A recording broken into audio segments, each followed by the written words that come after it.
Hello and welcome. I want to talk to you today about a question that I was asked. Someone asked me what I would do if I was panicking. And as a person who used to have panic attacks, I thought this was a great question to answer. So, the very, very short answer to that question these days is nothing.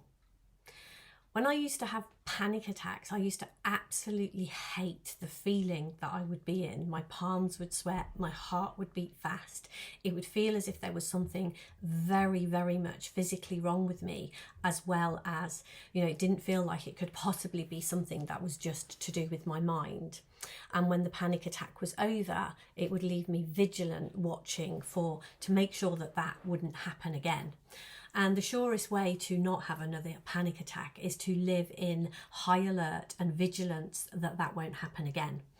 So if we come back to my answer, what would I do? What do I do if I start to feel panicky? What I know about panicking and panic attacks and feeling that way is that it is very much about how full up your mind is. When we have a panic attack, or when we feel panicked, even if it's nowhere near that, if we're just in a panicked state and we feel panicky about something, what is happening is we are overthinking. Our mind is full and we are losing connection with our own innate wisdom, with our own common sense, with sensible things to do. And trying to do something invariably adds more to that rather than calming our mind down. We want our mind to clear. And a little bit like if you had a glass of water and there was it was murky and dirty, if you stood the glass of water and left it, the murky stuff would just fall to the bottom because it is heavier. Our minds are really like that. That busy thinking that causes us to feel stressed and panicky, the more it is stirred up, the more it makes our mind clogged and murky, the more that it is left to its own devices, the more it calms down. But it's not always easy when you find yourself in a panicked state, when you find yourself feeling uncomfortable, when you find yourself feeling overthinking, to stop thinking. It's, to not do something. And it's a little bit like you wouldn't learn to swim when you were drowning. So it's a really, really, really good idea to learn about your mind when you are in a relatively calm state. Now, I know for me, I am definitely an example of someone who can have my mind was in a terrible state by the time I began to look at a different way. How could I live a different way? So it's absolutely not that you can't do that, but it is much easier to learn something from a calmer state of mind when your mind isn't so filled. So it's a really good idea to play around with learning to understand your mind when you feel a little bit more comfortable, a little bit, not in a panic state, basically. So one of the things that I see is that when we are in those panic states, when our mind is full, we're stressed and there's so much going on, the thinking that happens, it feels super urgent. It feels like you need to do something and you need to do something now. It really feels pressured and like you're up against it. Now, what I know about those feelings is however hard it is, those feelings are actually pointing you in the opposite direction.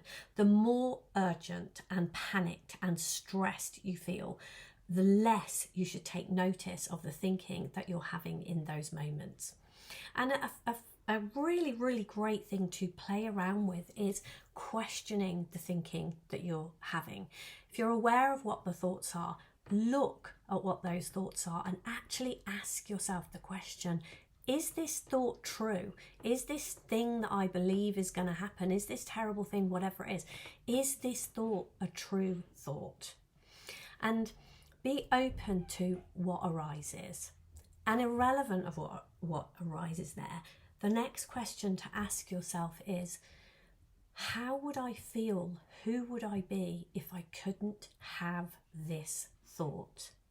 And allow the answer to that to come too.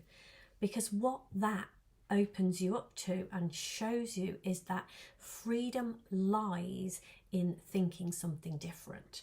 Because the minute we truthfully answer the question, if you could not be thinking what you are thinking in that moment, you could not be feeling what you are feeling, because the two things come together. The two things are two sides of a coin.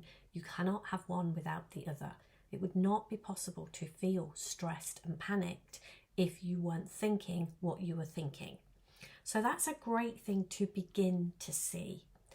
And then just look at, is it worth me continuing to think whatever it is I'm thinking?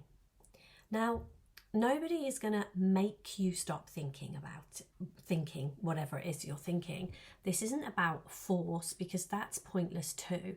But it's just an interesting question to ask yourself and to look at, you know, from where you are, from what's going on with you in that moment, what's going on in your life. Is it worth it to you, to your peace of mind, to your happiness, to your ongoing experience of life? Is it worth it to you to continue to think whatever it is you're thinking? And that's up to you. You know, nobody, just, it's not that you have to follow that. Just the act of thinking like that will open your mind and allow something different in. Allow something else to open up in your mind. So I hope there's been something useful in this video, and I hope you don't feel too panicked in this moment. At the moment, I'm doing something called 365 days of cracking creation. The link to find out more about that is below this video. I'd absolutely love you to join us on that program. It is all about a full year of looking in this direction every day. Exactly what I was talking about in this video. Be nudged in this direction, just gentle nudges every single day to look at how is it you are creating the experience that you are having, and how is it you have a different experience, and not waiting till you're in such a place that you desperately need something.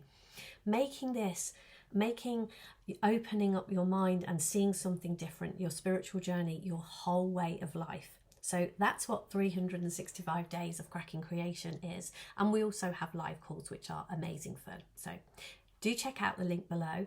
If you have any questions or there's any videos you want me to make, just drop me some comments and I will do that. Take care, have an amazing day, and I hopefully will see you somewhere soon. Bye for now.